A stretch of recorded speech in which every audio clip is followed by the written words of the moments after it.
Alrighty, so this morning on the Weird Wild West, we tip our hats to one of the toughest frontiersmen ever to ride out of Central Texas.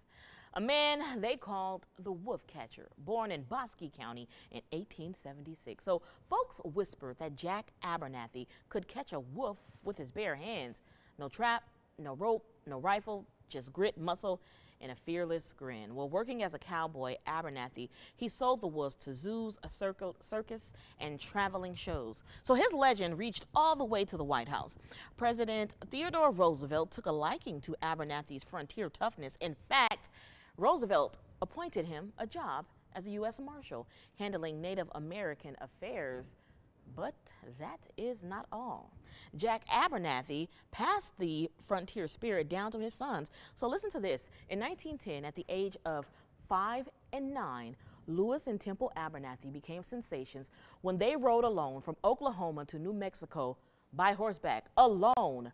And take a look at this picture. I'm getting ready to tell you about that shortly. The next year, they rode their horse from Oklahoma to New York to meet President Roosevelt.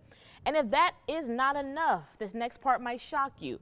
The boys purchased a small brush motor car and they drove it back home to Guthrie, Oklahoma. Here they are. Once again, they did it alone. So this just goes to show that Jack Abernathy didn't just leave a legend, he raised them. Now, Jack Abernathy thought his boys going on these trips alone, it would make a man out of them. So that was his thing. So he knew about it. I'm thinking, like, did they run away? No, he knew about it, but he wanted to make a man out of his boys, and that is what he did. The wolf catchers. The wolf catchers. Can you imagine a 5 and 9-year-old just on horseback going from state to state alone? 5 and 9 years old, and that shows you how different the times are. Absolutely, and then driving a car, I couldn't believe that one. That just blew my mind.